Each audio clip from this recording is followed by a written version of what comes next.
This series of scenes, taken from actual nuclear weapons tests in the 1940s, 50s, and 60s, gives a quick look at a project being undertaken by the Department of Energy in cooperation with the Department of Defense to preserve and release historic films. The Department of Energy, in keeping with the administration's openness initiative, will use many previously classified and unreleased historic nuclear weapons testing films as part of its effort to detail an audiovisual history of the nuclear age. The nuclear weapons testing program has led to today's sophisticated nuclear weapons stockpile. Join us now at Trinity as the first nuclear device is prepared for detonation.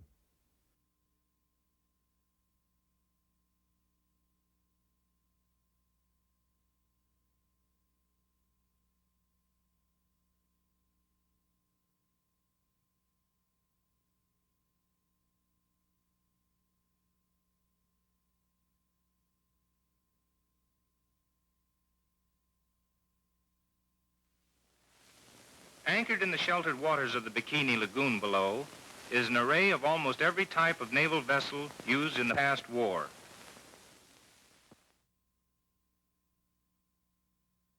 A bombing crew was competitively chosen. Major Swancutt, the pilot. Major Wood, the bombardier. The B-29 Dave's Dream would carry them to the target. The bombing plane is nearing the target with its escort of photographic planes. There's the target. Bomb away.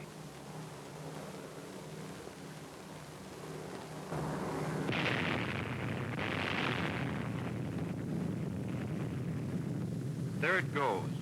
The fourth atomic bomb has been successfully detonated.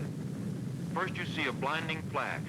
Then comes the hemispherically shaped cloud that expands rapidly just behind the initial pressure wave.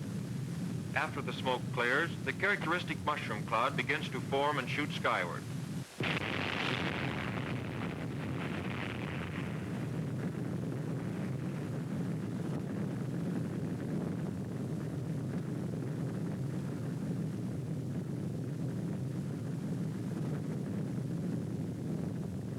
There is the ball of fire, growing and rising above the clouds and smoke of the explosion. Although obscured during the first few seconds, the ball of fire is still visibly red hot. The maximum temperature reached at the center of this ball, shortly after detonation, exceeds even the temperature of the sun. In less than a minute, it has reached a point 1 mile above the Earth. Although a beautiful sight, this swirling, boiling mushroom cloud is certain death to any living thing which approaches too close to its edge.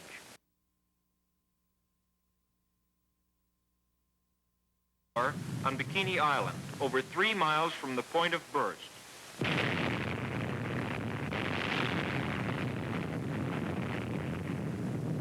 On the water, you can see the shock wave coming toward the camera.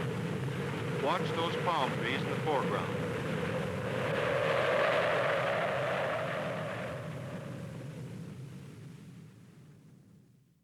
The heavy cruiser Pensacola was located about 450 yards from the epicenter.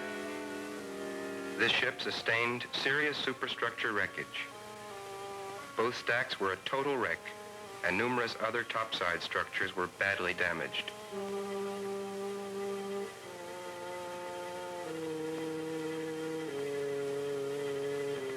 The submarine skate was located about 300 yards from the epicenter. The light fixtures, periscopes, and superstructure were demolished, but the pressure hull and conning tower remained intact, and interior machinery was undamaged. 10,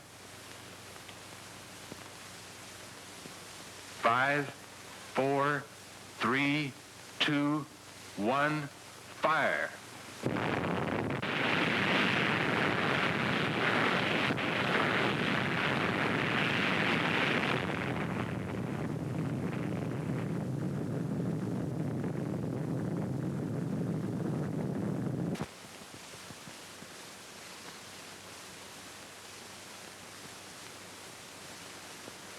These pictures of the ascending water column show the expanding cloud of spray at the base of the column moving outward and enveloping the ships in the target array. Great quantities of radioactive water from the column descended upon the decks of the nearby vessels, and ship hulls a mile away were drenched by the wall of foaming water. Photographic tower on Bikini shows the column composed of millions of tons of water rising at an initial rate exceeding the speed of sound. The water and spray from the explosion will fall for several minutes. Here again is an excellent photographic portrayal of the boiling, foaming wall of water engulfing the ships in the foreground. This highly lethal spray was intensely radioactive. An advanced element of Joint Task Force 7 is surveying AEC's permanent test ground, Eniwetok Atoll. More than 4,500 miles west of the California coast,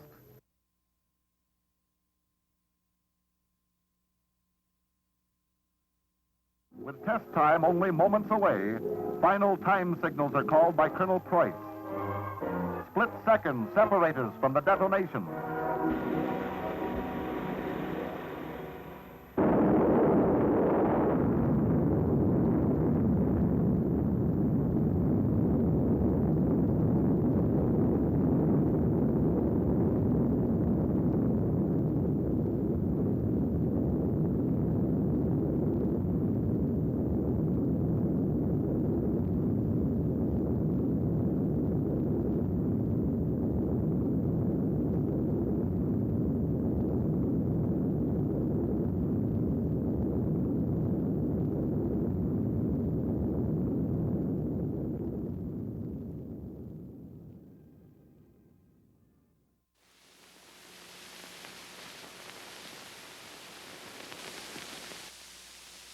It was decided to have a fourth test called the booster shot,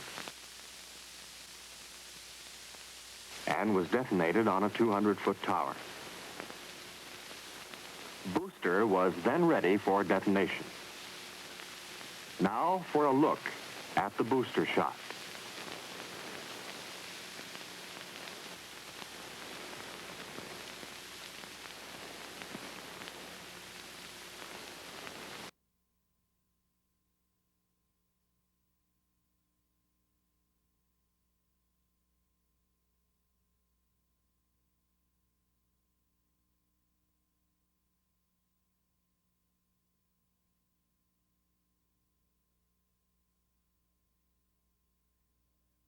Today, whatever you are, whatever you do, wherever you may go, you are a part of atomic warfare.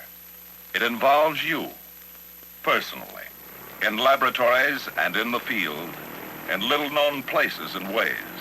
Units of the defense establishment of the United States are learning to work with atomic weapons, learning to strike, learning defense against the effects of atomic weapons.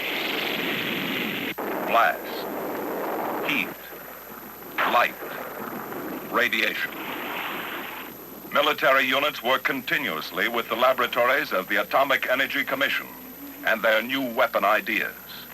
The services devise handling equipment and techniques that are practical and delivery methods that are deadly under any and all conditions of weather and warfare.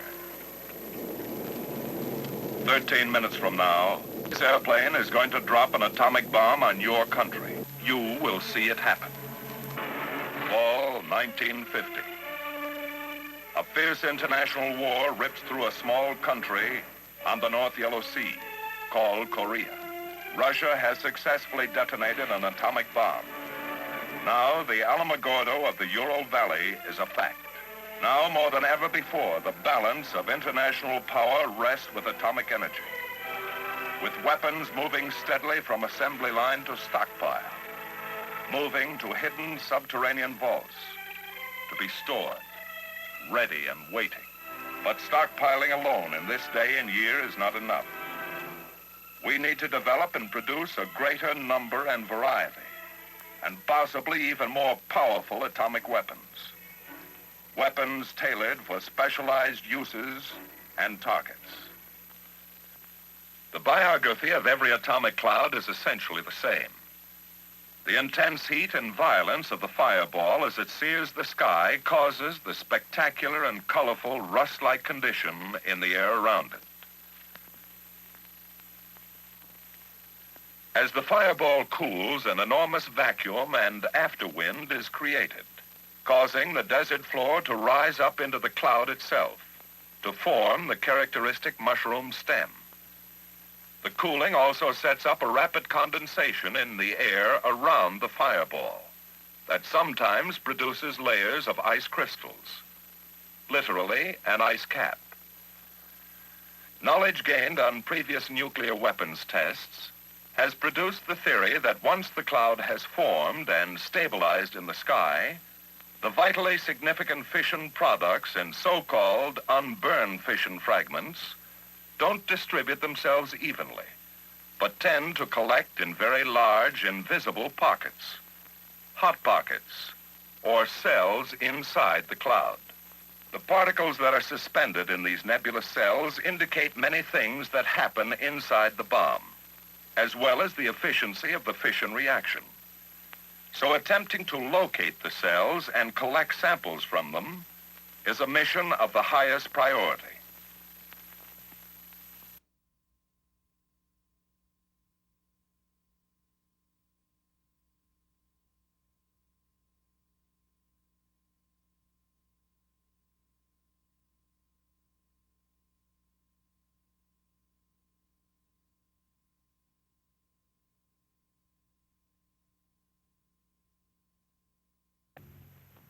We re-enter our display areas close to ground zero, once RAD-safe okays us for the move up. Since the biggest value of the operation is for us to prove to ourselves that it can be done and find any weak points in the training, psychiatrists are with us to study our reactions before, during, and after the experience. It's quite an experience, no matter where you are to watch it. This kind of experience is immensely valuable for any military man.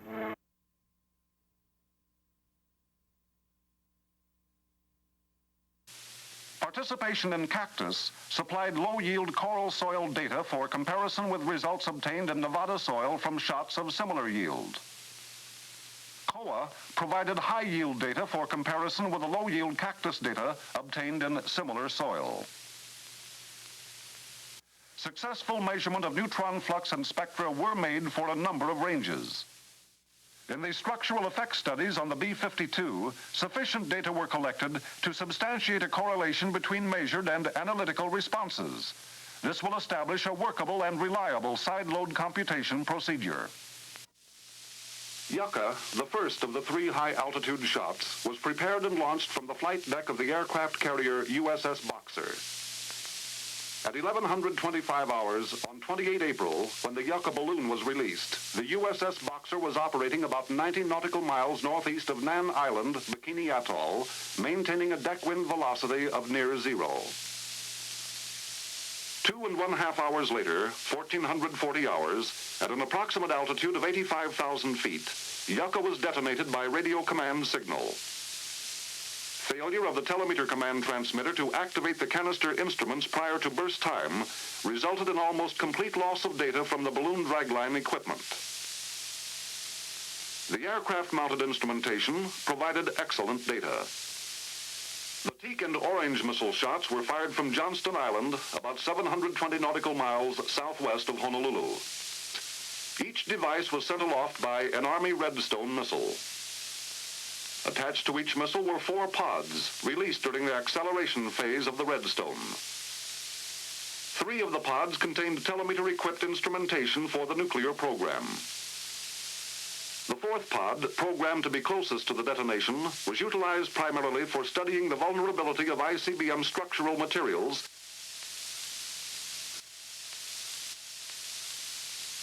The first of the 2 missile shots, Teak, was launched on 1 August. It was planned to detonate at 250,000 feet, approximately 6 miles south of Johnston Island. However, due to a programming failure, it burst directly over the island at the desired elevation. Orange was launched at 2330 hours from Johnston Island on 12 August.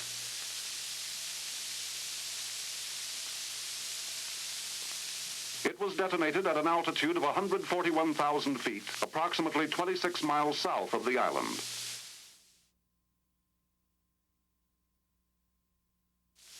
A brief recapitulation of the findings in line with the general objectives sought from Teak, Orange, and Yucca shows first that high-altitude nuclear detonations are characterized by the rapid development of energy phenomena. Most spectacular was the extent of the fireball growth on Teak, the highest of the three shots, a diameter of 10 miles in 10 milliseconds, accompanied by a striking visual aurora.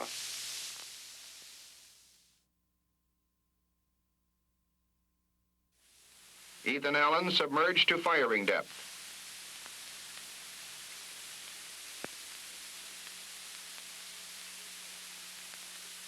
And there it goes. Polaris on the way with a nuclear warhead.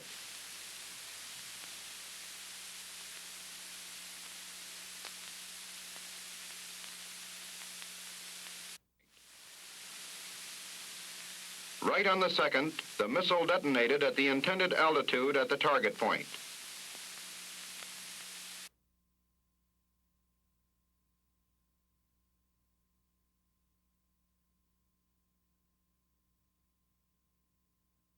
Service ASROC missiles with nuclear warheads were taken aboard the designated firing ship, the destroyer Agerholm, and her backup, the destroyer Richard B. Anderson, and were stowed in their launchers by the ship's regular ASROC crews. Intensive preparations stressed the most advanced safety and protective measures.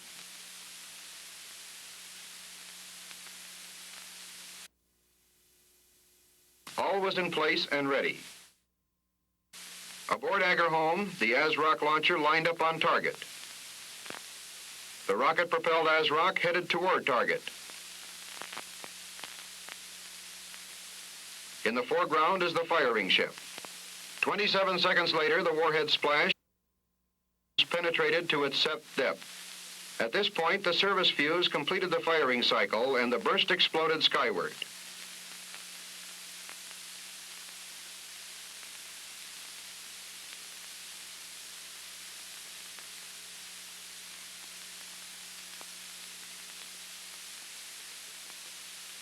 As the burst fell back, the base surge formed.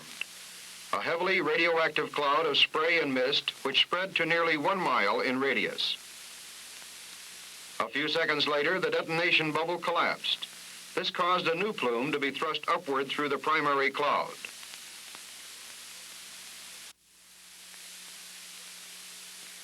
And this impressive view of the shock wave spreading across the water was seen by the crew of another helicopter.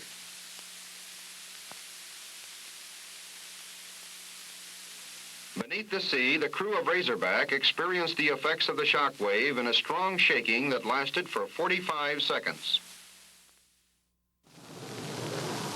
One of the prime missions of tactical aircraft is the delivery of nuclear weapons following a low-level approach to the target. The methods selected for delivery and escape will determine the success of the mission as well as the safety of the pilot and the aircraft. This is an actual retarded laydown delivery using a practice weapon. Aiming through the gun sight is accomplished with the sight depressed.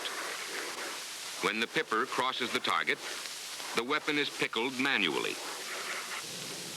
Laydown is a very accurate method of delivery.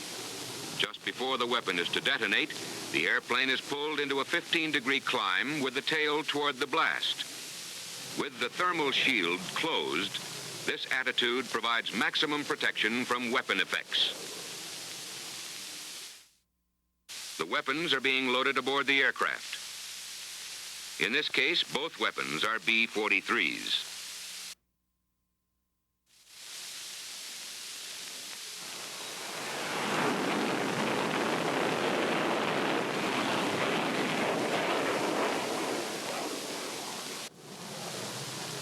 In preparation for delivery of the second weapon, the pilot adjusts the AMAC for an airburst and checks his remaining weapon.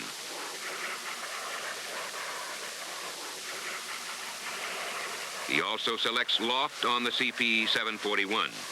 Because this is to be a loft delivery, when the IP is crossed, the bomb release button is depressed and held. This starts the computer.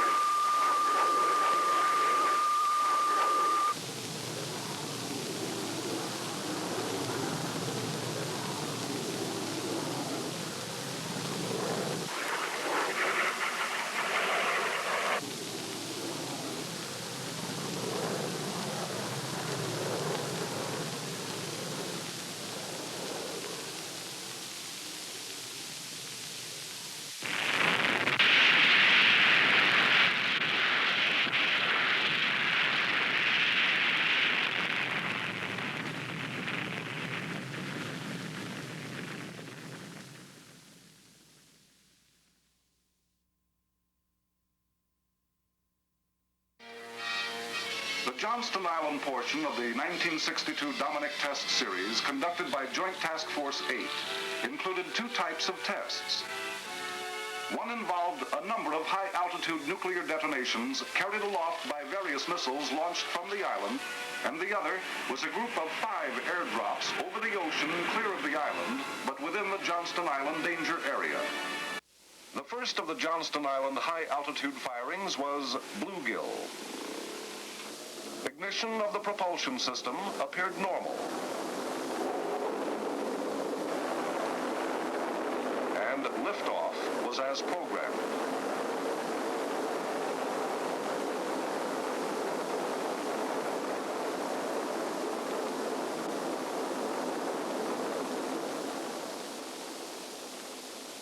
The range safety tracking radar lost track, and it was necessary to destroy both missile and the warhead after a long flight on what was later analyzed to have been the correct trajectory.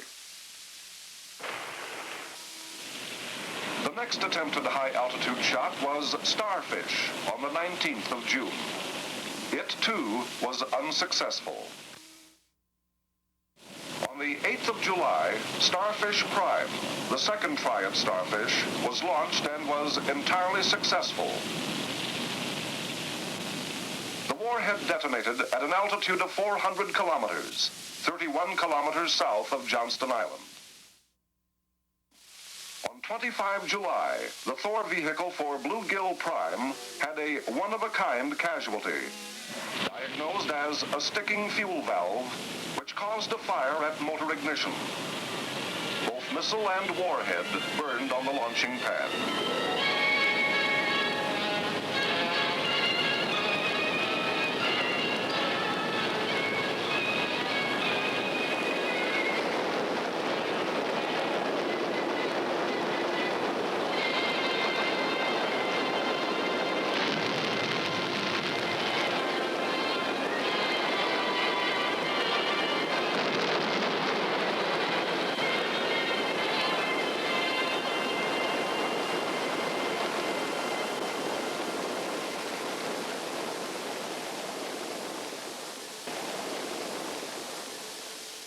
Damage to the pad was extensive, as could be plainly seen next morning.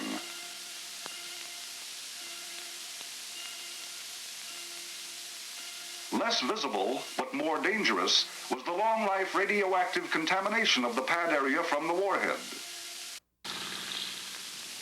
The remaining 4 events, Checkmate, Bluegill Triple Prime, Kingfish, and Tightrope, were all successful.